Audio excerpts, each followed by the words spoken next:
All right, so today the legendary camera company Hasselblad changed up the game a little bit with a brand new camera. Let's talk about it. She wants to talk about it too, so I think, are you gonna? This is my first guest on the show, so let's go ahead and get the show started. Is it okay? Okay, yep. All right, we're gonna get the show started.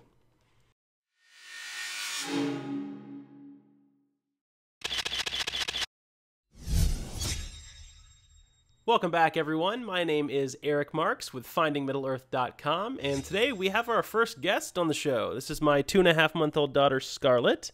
Can you say hi, Scarlett? Make a noise or a squeak? Yeah? Okay, she says hi. So she's going to be hanging out with us today, talking about Hasselblad's new camera. What are you doing back there, child? I'm trying to throw that blanket over your face. All right, so Hasselblad came out with this new... She's trying to steal all the attention away from the show. I'm not gonna have you on the show again. You're not a very good co-host. You're just trying to steal all the thunder there. All right, so Hasselblad came out with a medium format mirrorless camera. Me and my friend Joseph were looking at this yesterday. He sent me a link to some leaked images and some leaked specs, and we were both just like, this came out of left field. I have no clue where this camera came from, but it's kind of crazy. So let's go over some of the specs in case you guys didn't hear about it. So it's called the Hasselblad X1D-50c.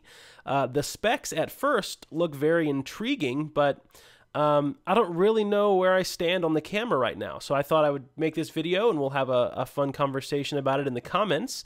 So first, let's just run over some basic specs. The camera looks very cool. It's kind of a vintage slash smaller version of the big chunky Hasselblad medium format cameras, like the HD40 or whatever it's called, H40D maybe, I can't remember. But it's there's a few series of Hasselblad cameras that look very similar to this, and it looks like they just kind of shrunk the basic design that the Hasselblad has always had, and they put it into this kind of smaller mirrorless medium format camera. So what's crazy to me about this is that this is a medium format sensor, right? With the huge sensor, it's bigger than the 35mm full frame sensor, and they put it into this tiny body. So that is a revolutionary camera design, just right out of the bat. Bless you.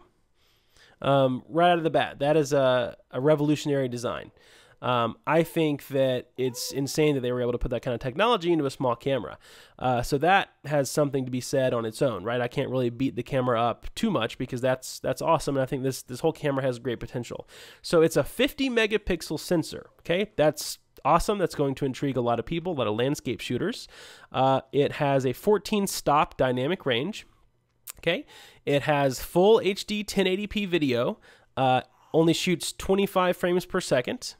The ISO range is 100 to 25,600. So now, medium format cameras notoriously go down in history for not having good low light performance. And what, are you upset about something? Yeah, I know. They need more low light. Tell them. They need to go up to ISO 512,000. Yep, I know. So I'm just gonna rock her for a second. Don't mind me. And so the ISO typically on medium format cameras is not very good.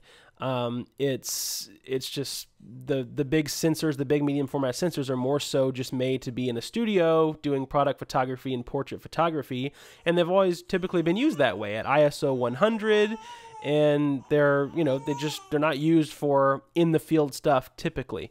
And so Pentax is releasing more and more medium format cameras that should be used for this kind of stuff. Do you want to be closer to the camera so people can see you and see how pretty you are? Yeah? I think she wants to steal more thunder. Hold on one second. Say hi to everybody. Let me get the microphone out of your way. Can you say hi? Here, let's push it over here. Say hi. Say hi. Yeah. Okay, so where was I? Things are a little different when you're babysitting for the day, so my wife can run some errands and go to the gym. So, oh, big smile. Yeah. All right. So, yeah, the ISO range typically isn't very good with these cameras. So it's cool that this one is ISO 100 to 25,600.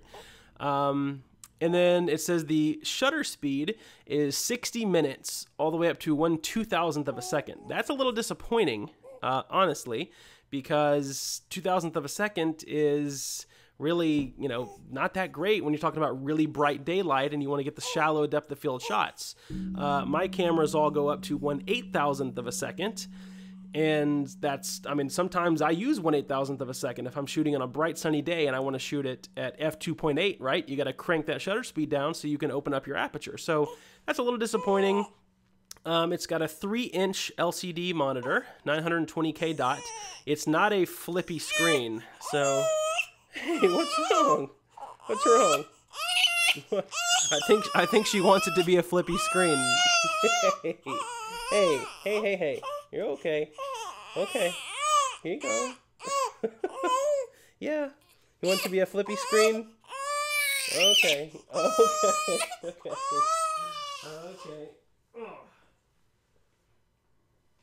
Okay. I'm not even going to worry about starting this video over because this is just, it's not going to get any better. She's a baby. She likes to fuss and whine sometimes. So I'm going to give her pacifier and maybe she'll chill out for a little bit. So 3-inch LCD. It's not a flippy screen. Clearly she did not like that. Oh, now you're going to smile. And then it's got dual SD card slots, and biggest thing that I like about it is it has built-in GPS, and that's great. Built-in GPS is something that I've wanted in my cameras that I don't have. And if you don't know me or if you don't know my channel, I shoot primarily with a Nikon D810 and a Nikon D4. These are kind of my two main cameras that I keep with me all the time. They're both built like tanks, and I use them for landscape and nature, wildlife, lifestyle photography, all that kind of good stuff. Want your passy back? Yeah? No? No? Okay. So, yeah, those are, so now let's talk about, let's kind of review some of those specs and see what's disappointing about this to me. So let's revisit the dynamic range again. This Hasselblad X1D-50c has 14 stops of dynamic range. My Nikon D810 has 14.9 stops, almost 15 stops of dynamic range. Okay, so this is still going to beat the Hasselblad in dynamic range. So that's number one on the list, why, you know, this isn't something that I should get over my D810. Number two on the list is it shoots 1080 video, but only at 25 frames per second. It doesn't do 1080-60, it doesn't do 1080-30, so there's not really any, you know, motivation there for me to get the video. The shutter speed, again, 60 minutes native to the camera is pretty cool, because most cameras just do 30 seconds, then you have to go into bulb mode and physically hold a shutter release open. So that's nice that it does 60 minutes, but the fastest is only 1/2000th of a second. Again, that's not going to be great if you want to shoot shallow depth of fields in bright daylight. 3-inch monitor, that's kind of standard. Dual SD cards, that's all good. So, you know, I think this is a step in the right direction for Hasselblad. I think it's cool that they're trying to modernize their technology. No, you don't think so? No? Yeah, okay. I guess I don't either, because I'm about to recommend a different camera for the price range. But if you'll let me get there, will you let me get there? Yeah?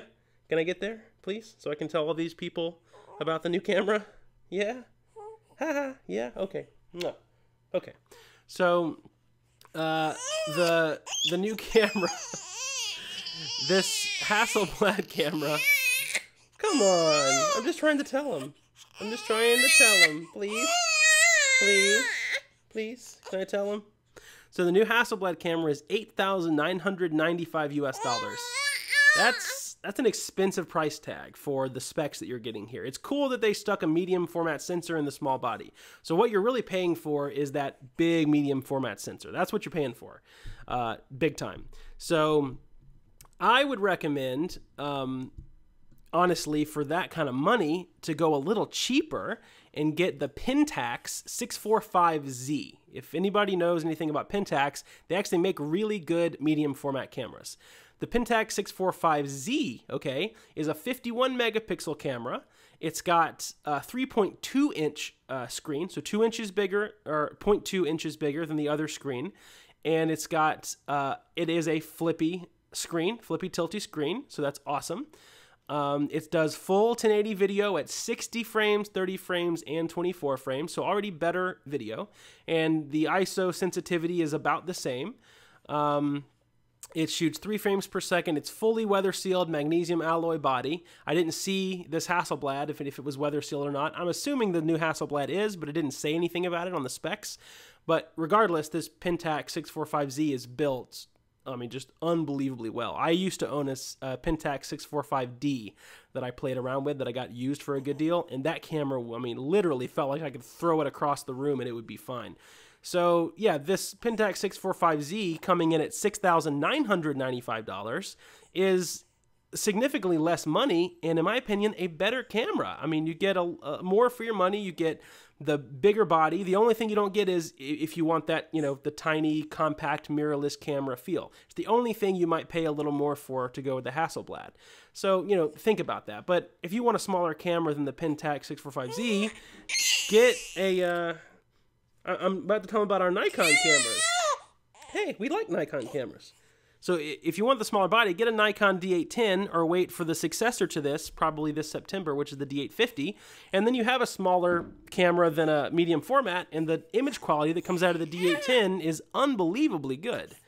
So, yeah, I mean, this is just my little, you know, first impressions video. Again, I haven't held the camera. I haven't shot with it. Hey. I haven't shot with the camera, so, you know, I'm the biggest advocate for telling people not to rely just on paper specs, right? So don't worry about, you know, everything about specs, but some of it, you know, I mean, I'm not going to spend $9,000 on a camera when I have better specs here, except for the megapixels. But I don't really have to have 50 megapixels right now. You know, if I'm going to print unbelievably large, I'll just do a panorama with the D810 and stitch a couple of 36 megapixel shots together and be fine. So I want to hear your thoughts. What do you guys think about this new camera? I think it is a cool step. I don't think she likes it very much. Yeah, I don't think you like it. No. So I think it's a cool step in the right direction for Hasselblad. I think that now we're going to start seeing more of these medium format sensors in a mirrorless body, which will be cool to see, right? Because then they'll get cheaper. Medium format sensors and cameras will start getting cheaper, and we might get our hands on some medium format cameras at a good price. So we'll see what happens. Thank you for putting up with my very needy co-host. She says thank you as well. And something else that I didn't understand. So you guys take care. I'm going to go tend to her and probably change her diaper because I think that's what she wants. Or maybe she wants some food. I don't know. So thank you guys for watching as always, and I will see you guys in the next video. Take care. If you would like to stay up to date on all of my latest photography videos and adventures, click the big subscribe button below. And if you would like to find out more about me and how to become a great photographer, visit my website at findingmiddleearth.com.